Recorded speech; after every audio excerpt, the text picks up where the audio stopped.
नमस्कार, आप सुन रहे हैं शक्ति विचार, जहां हर शब्द में शक्ति है और हर विचार में प्रेरणा। जब शब्दों ने पहली बार कविता का रूप लिया, जब धर्म और मर्यादा ने कथा बनकर जनमानस को दिशा दी, तब एक ऋषि ने इतिहास नहीं, आदर्श रचा। आज हम उस दिव्य आत्मा को श्रद्धांजलि अर्पित करते हैं, जिन्होंने रामायण की रचना कर मानवता को जीवन का मार्ग दिखाया, जिनको हम ऋषि महर्षि वाल्मीकि के नाम से जानते हैं। श्रद्धांजलि को हम 5 भाग में सुनेंगे। भाग 1, वाल्मीकि का जीवन, अंधकार से प्रकाश तक। भाग 2, रामायण की रचना, एक दिव्य दृष्टि। भाग 3, वाल्मीकि की शैली और योगदान। भाग 4, रामायण का सांस्कृतिक प्रभाव। भाग 5, श्रद्धांजलि, एक कवि को, एक ऋषि को। पहला भाग, वाल्मीकि का जीवन, अंधकार से प्रकाश तक। महर्षि वाल्मीकि का जन्म एक सामान्य परिवार में हुआ था। प्रारंभिक जीवन में वे रत्नाकर नामक डाकू थे। किंवदंती है कि एक दिन नारद मुनि से भेंट ने उनके जीवन की दिशा बदल दी। जब उन्होंने पूछा कि क्या उनके पापों का बोझ उनके परिवार साझा करेगा, उत्तर ने उन्हें आत्मचिंतन की ओर मोड़ा। उन्होंने कठोर तप किया और मरामरा जप करते करते वह मंत्र राम राम में बदल गया। यही क्षण था जब रत्नाकर वाल्मीकि बन गए, एक ऋषि, एक कवि, एक युग दृष्टा। उनका जीवन हमें सिखाता है कि परिवर्तन संभव है और आत्मा की गहराई में छिपा प्रकाश एक दिन जगमगाता ही है। दूसरा भाग, रामायण की रचना, एक दिव्य दृष्टि। वाल्मीकि ने रामायण की रचना तब की जब उन्होंने दिव्य दृष्टि से श्री राम के जीवन को देखा।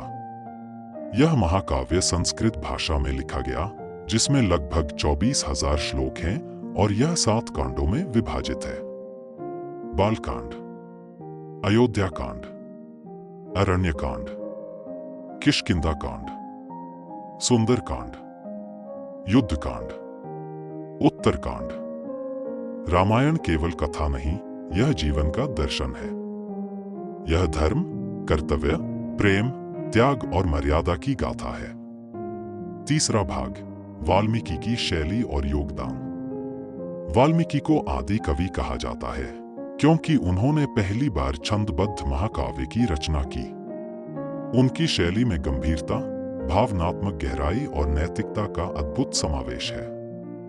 उन्होंने श्री राम को एक मानव रूप में चित्रित किया, जिससे कथा अधिक यथार्थवादी और प्रेरणादायक बनी। वाल्मीकि ने हमें बताया कि भगवान भी मनुष्य के रूप में संघर्ष करते हैं और यही संघर्ष उन्हें महान बनाता है।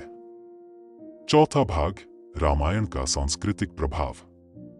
रामायण ने भारत ही नहीं, दक्षिण एशिया, इंडोनेशिया, थाईलैंड, कंबोडिया जैसे देशों में भी गहरा प्रभाव डाला। नृत्य, संगीत, नाटक, चित्रकला, हर कला में रामायण की छाया है। रामलीला, कथकली और थाई रामकियन जैसे रूपों में यह कथा आज भी जीवंत है।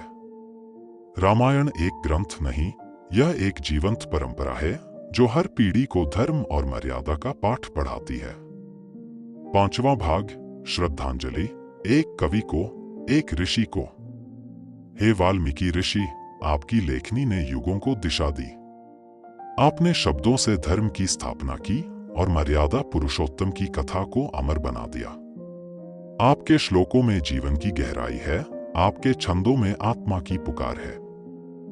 आज हम आपको नमन करते हैं, उस ऋषि को जिसने अंधकार से प्रकाश की यात्रा की और हमें भी उस मार्ग पर चलने की प्रेरणा दी। श्रद्धांजलि केवल स्मरण नहीं, यह संकल्प है। संकल्प कि हम भी अपने जीवन में रामायण के आदर्शों को अपनाएं। संकल्प कि हम भी अपने भीतर के रत्नाकर को वाल्मीकि में बदलें। हे आदि कवि, आपकी वाणी अमर है, आपकी कथा अमर है और आपकी प्रेरणा हमारे हृदय में सदा जीवित रहेगी। हमें सुनाने के लिए आपका बहुत